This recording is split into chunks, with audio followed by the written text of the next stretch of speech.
Olá, amigos dos Amigos da Sabedoria.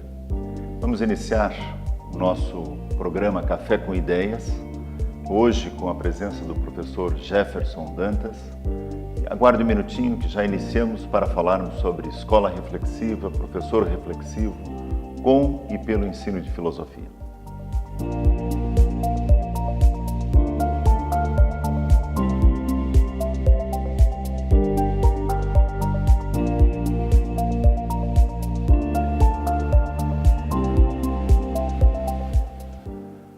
Escola reflexiva com filosofia através de professores reflexivos.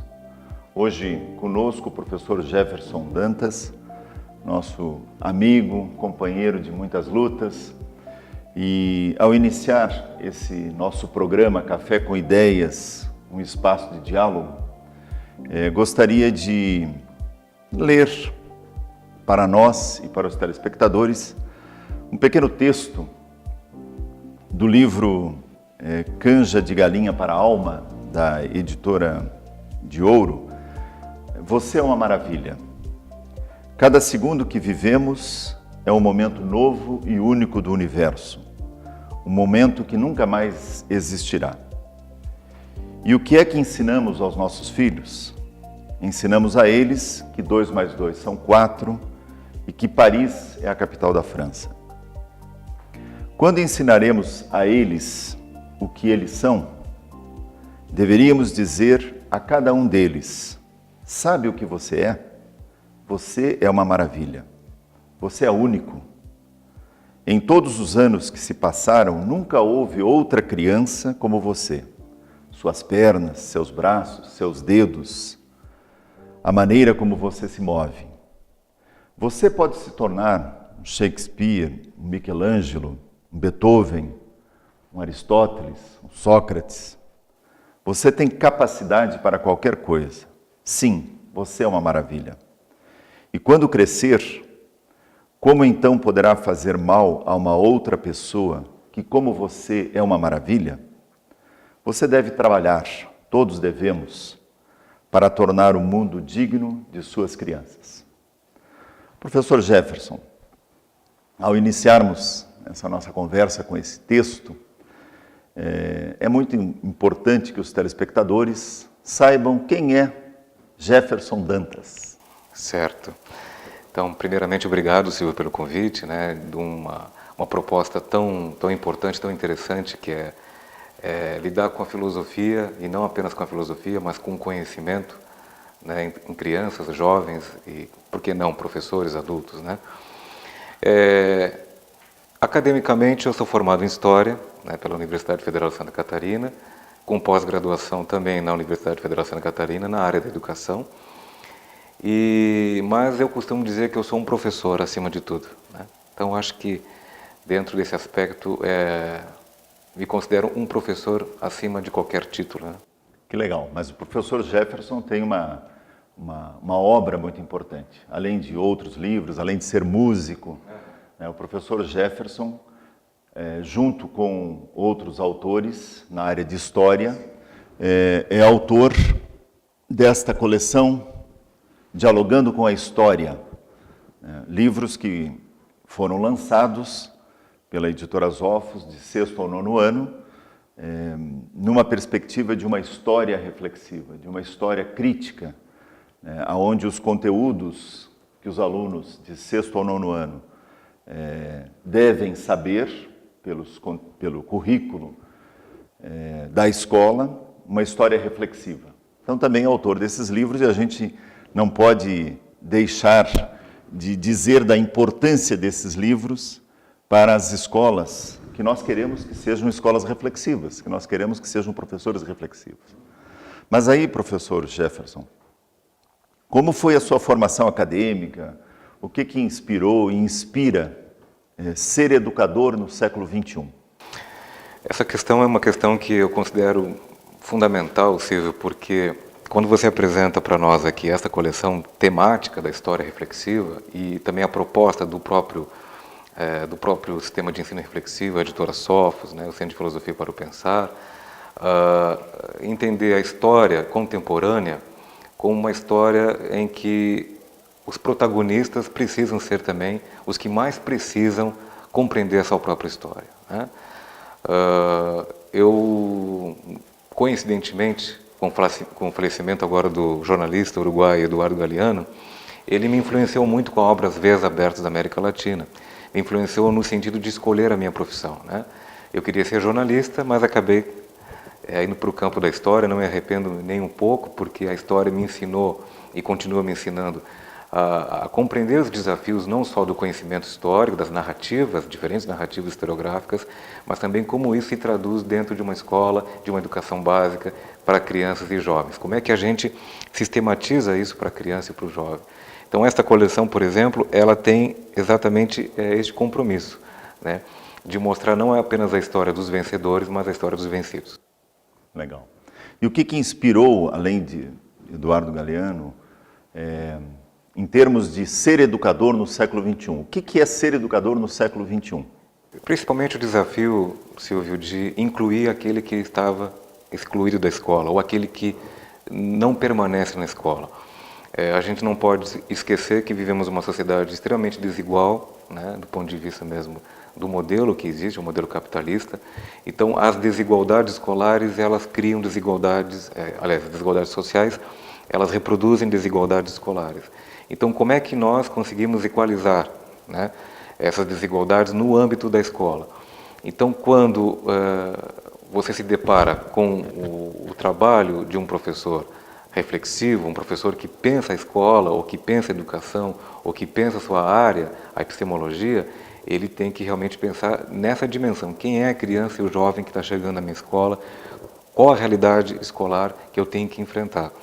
E nesse sentido, a gente precisa realmente fazer com que essas crianças e jovens, que são as que mais abandonam, ou são crianças das classes, né, das camadas mais empobrecidas da sociedade brasileira, elas permaneçam na escola e com qualidade de formação. Eu acho que esse é um dos maiores desafios, além do conhecimento, evidentemente.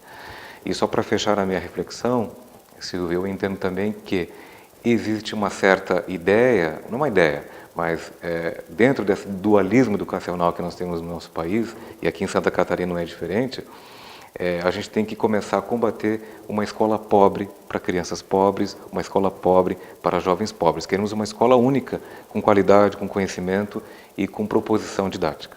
Sem dúvida. E é interessante, na sua fala, do professor, na sua disciplina, levar o aluno a pensar a disciplina.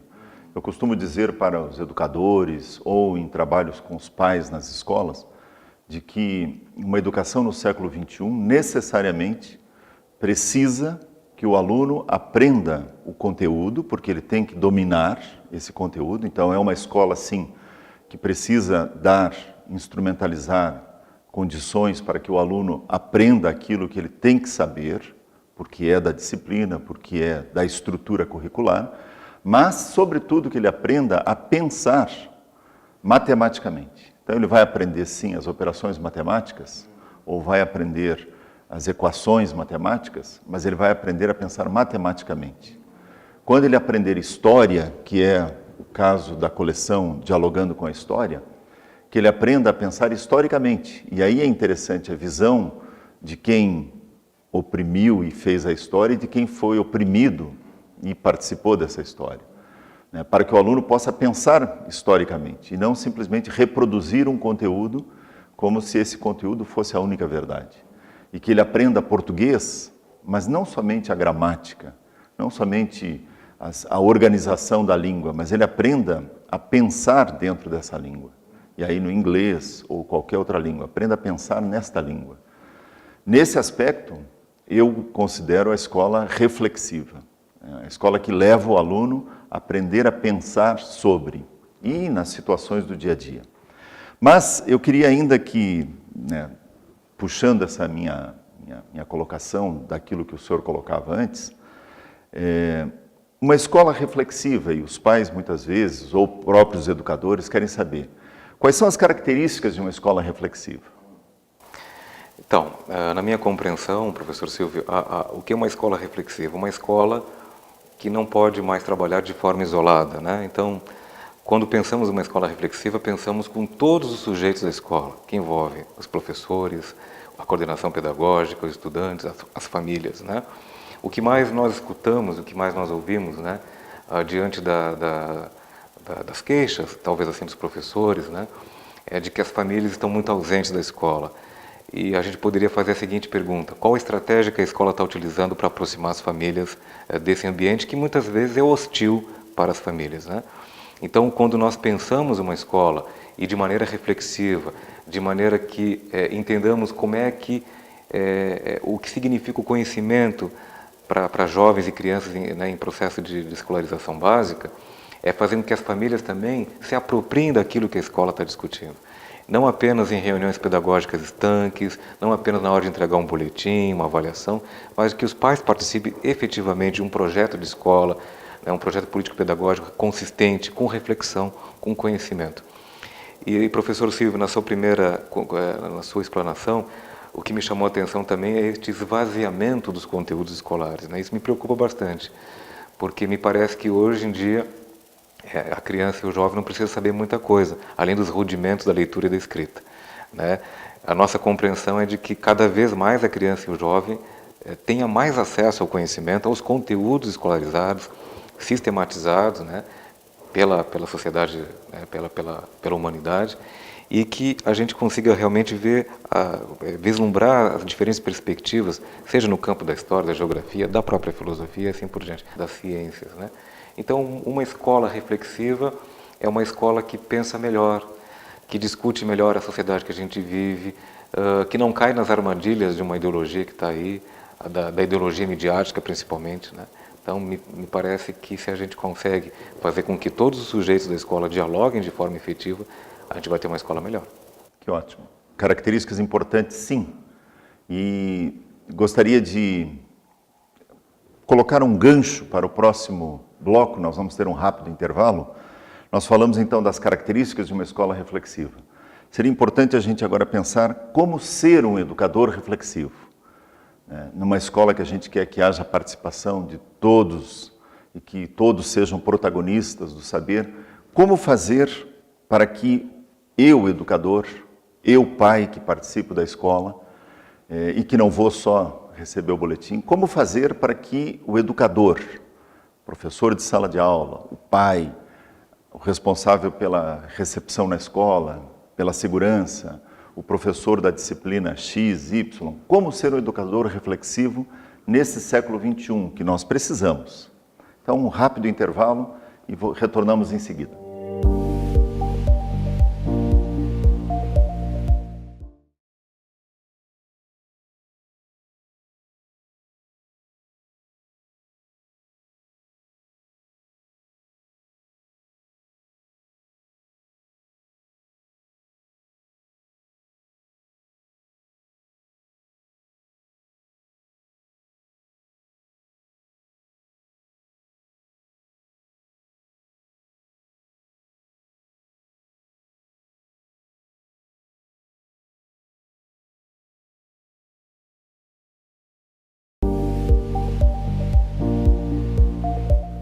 Retornamos ao nosso Café com Ideias, um momento de diálogo, e encerramos com aquele gancho de como ser um educador reflexivo.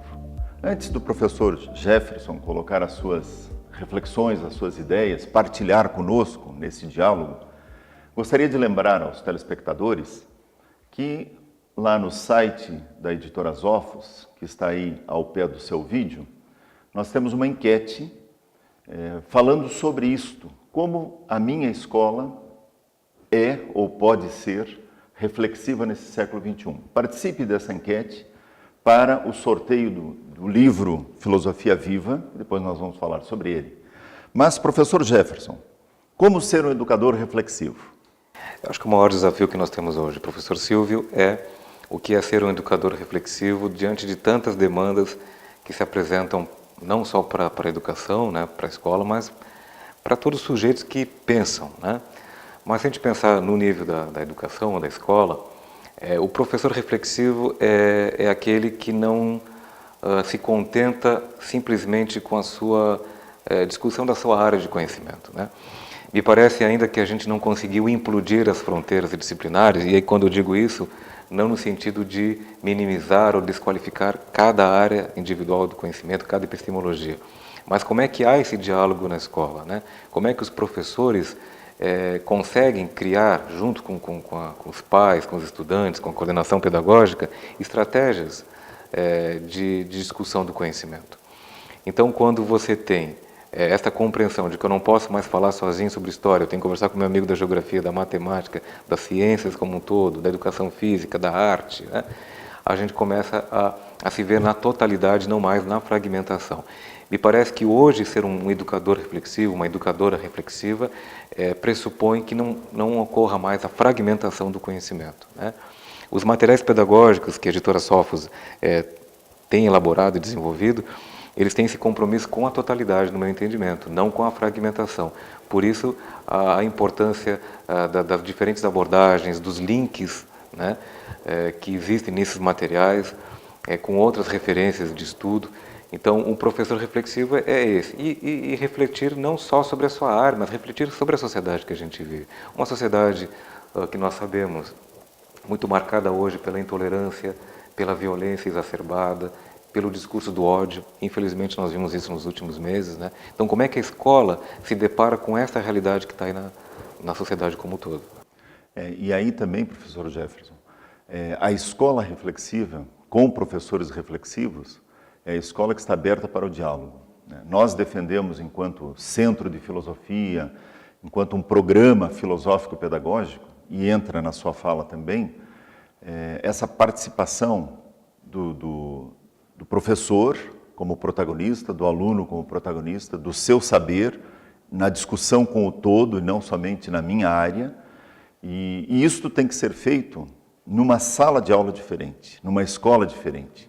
Então, uma escola reflexiva necessariamente é uma escola em que a gente precisa criar comunidade de aprendizagem investigativa, que é o que nós defendemos a unhas e dentes. Quer dizer, é uma comunidade porque as pessoas têm algo em comum. Eu, como educador, estou ensinando aquilo que eu sei, passando para as gerações que estão aí, as futuras, o meu saber. E o meu saber não é eterno, né? Ele também não é infalível. E por isso eu estou aprendendo nessa comunidade que tem em comum e investigando. E aí o professor de filosofia, o professor de história, o professor de matemática, que entra com esta ideia, com essa postura, ele está diante do saber como alguém que se posiciona, que está aberto ao outro, ao diálogo com o outro, e fazendo com que se amplie o saber. E aí vem uma outra questão que eu acho que a gente poderia colocar como gancho, né, para pensarmos um pouco, e também os telespectadores começarem a pensar um pouco mais sobre isso. Nós estamos numa época em que muita gente começa a dizer que basta você oferecer os meios que estão aí disponíveis para que os alunos aprendam. Então, vamos para o livro digital, vamos para a lousa digital, vamos para a pesquisa nos meios midiáticos que estão aí e que está resolvido o problema. Será que esse é o caminho ou a gente precisa utilizar isto como meio e fazer com que a sala de aula seja o espaço público de discussão? Então, várias questões aqui foram apresentadas, né, para a gente poder problematizar. O primeiro aspecto, professor Silvio, né, que o senhor coloca, é em relação mesmo ao significado do que é a escola, né? Os gregos diziam que era o lugar do ócio, né, da gente pensar a vida, né, a amizade cívica, né? Enfim, que a escola realmente fosse esse espaço do aprender, mas sem esse aprendizado rudimentar, que prepara de forma precária os jovens para o mercado de trabalho. Não é essa escola, né? Essa escola que a gente combate de forma efetiva, né? E de forma veemente. Quando se fala de uma comunidade de aprendizagem significativa, eu entendo que a escola tem como princípio pedagógico a pesquisa, né? Então, se nós não tivermos no horizonte que a escola tem como princípio pedagógico a pesquisa, ela não serve para muita coisa, desculpe, né, dizer isso, né, de forma tão enfática. Ela precisa realmente fazer com que todos os sujeitos que pertencem a ela se debrucem para a pesquisa, mas uma pesquisa que leve a outras formas de conhecer o mundo, da sociedade, e que a criança e o jovem, com seus saberes prévios, também tenham voz dentro dessa escola, né?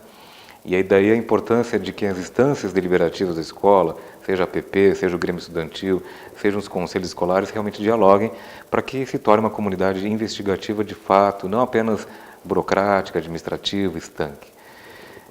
Bom, aí nisso tudo vem como as tecnologias de informação e comunicação hoje aparecem na escola. Eu vejo que a tecnologia ela é fundamental no sentido de auxiliar ao acesso à informação. Mas o professor, a professora são imprescindíveis no processo de como essa informação se torna conhecimento, ou como ela se traduz em conhecimento. A gente não pode cair na armadilha de achar que as tecnologias de informação e comunicação serão um fim. Senão a gente cai numa espécie de neotecnicismo, né, que nós combatemos na época da ditadura militar no Brasil com o tecnicismo pedagógico, em que o professor apenas é um operacionalizador de algo que já está pronto. Não é isso. Nós queremos que os materiais realmente todos tenham acesso, que as leituras atentas dessa realidade da vida em sociedade também esteja muito presente na escola. Que bom. E é isso que a gente também defende, né? Que professores reflexivos são professores que pensam muito além da sua disciplina. Professores que percebem que o seu fazer pedagógico, o seu fazer político na sala de aula é muito mais do que simplesmente transmitir conteúdos. E essa é uma das preocupações minha como filósofo, o que nós temos que ensinar para os nossos alunos? Que conteúdos nós temos que trabalhar? E eu sempre questiono os professores de filosofia dizendo, que filosofia ensinar nesse século XXI? Nós vamos ensinar a história ou nós temos que ensinar eles a saberem da história filosófica e, a partir daí, serem os filósofos do século XXI.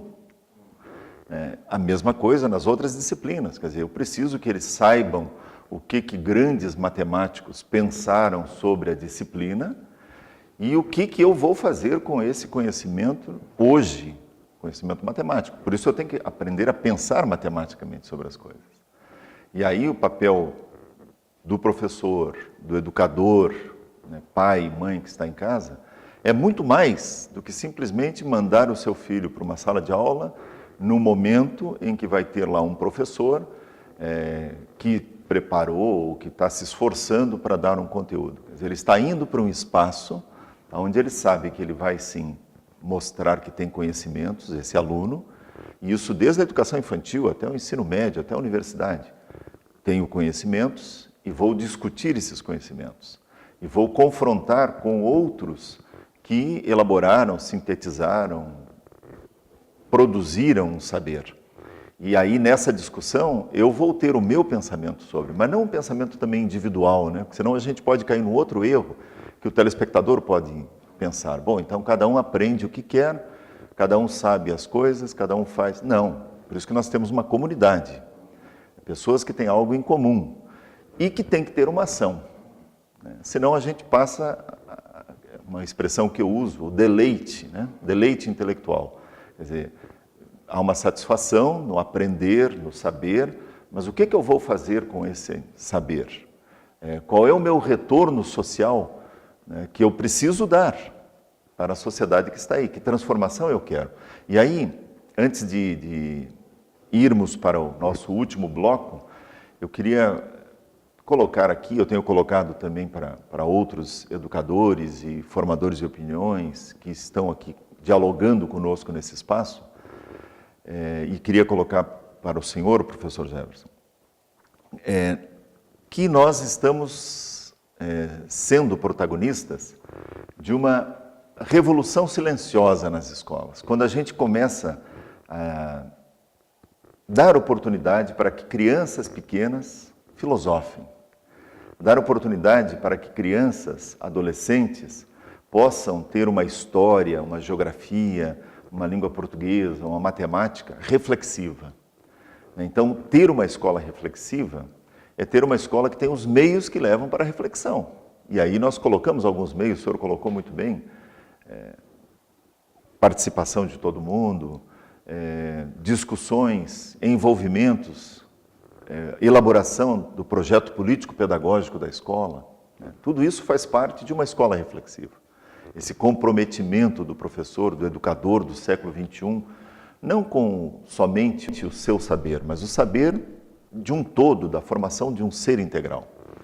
Então, antes de irmos para o nosso último bloco, e falando nessa filosofia, nesse querer reflexivo, eu queria, professor Jefferson, e nós estamos fazendo isso em todos os programas, passar às suas mãos o livro Filosofia Viva.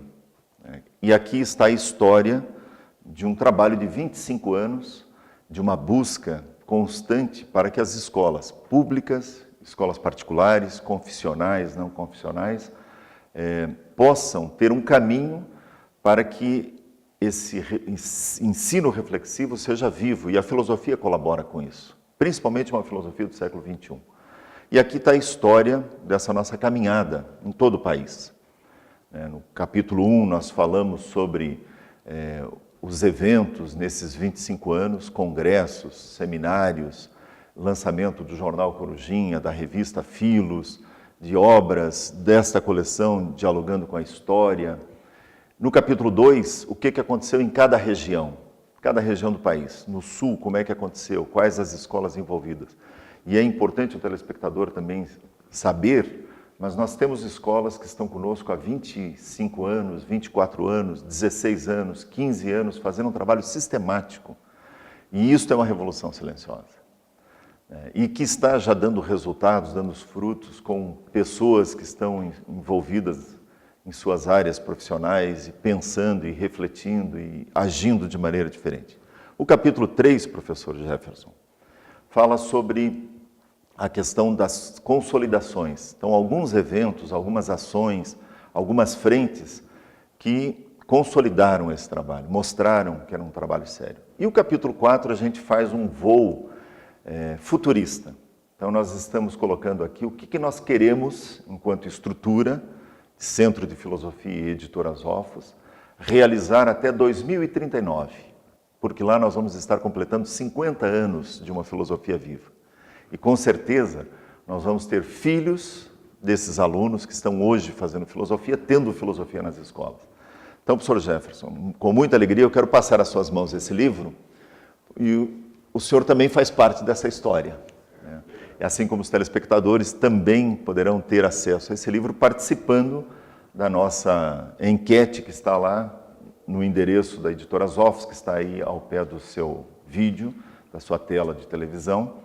E no primeiro programa do próximo mês, nós vamos estar dizendo daqueles que participaram quem vai estar recebendo em sua casa esse livro da Filosofia Viva, a história dos 25 anos dessa caminhada. Um rápido intervalo para depois o professor Jefferson colocar as suas considerações finais e também deixar uma mensagem a todos nós que estamos participando desse Café com Ideias, esse momento de diálogos. Já retornamos.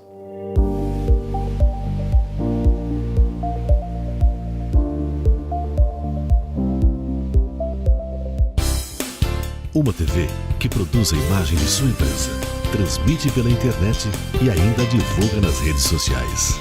Já imaginou? X Floripa Web TV. Promova sua imagem aqui. Retornando ao nosso último bloco desse Café com Ideias, um momento de diálogo, estamos ávidos, professor Jefferson, de escutar as suas considerações finais e deixar uma mensagem a todos aqueles que conosco participaram desse Café com Ideias. E antes das suas considerações, eu queria já deixar registrado que essa xícara que nós tomamos o nosso café juntos aqui, ela é sua, né, como uma lembrança do nosso programa, como uma forma de a gente estar juntos.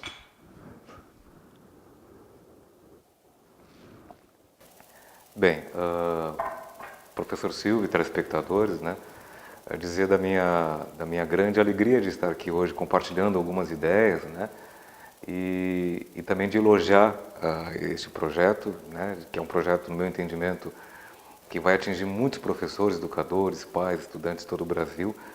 E apenas na minha fala final, nas minhas considerações finais, trazer uma questão falada no bloco anterior, que é justamente sobre a permanência de um projeto como este, que está aqui, de 25 anos, que o professor Silvio projeta para mais 25, e quem sabe mais 25 e mais 25, né? Completar as bodas de ouro, de diamante, assim, né? Por diante. Dizer que uma mudança, uma revolução silenciosa na educação, seja em qualquer lugar, não apenas dentro de uma perspectiva como essa que é apresentada aqui, ela leva tempo mesmo, né? Ela é silenciosa, mas ela também é demorada, né? Então significa que os germes deste processo, dessa revolução silenciosa, estão aí, a semente foi plantada, e depois de todo esse processo, todo esse tempo, nós saberemos o que representou isso em termos de gerações, né? Então acho que nesse sentido, o Centro de Filosofia para o Pensar, a editora Sophos, tudo que envolve esse projeto está de parabéns. E a minha fala final não podia ser diferente, porque como eu sou do campo da história, lembrar um pouco de um grande historiador britânico chamado Eric Hobsbawm, que nos diz o seguinte: a matéria humana ela é tão rica que não existe nenhuma possibilidade de que nós não possamos transformar o mundo.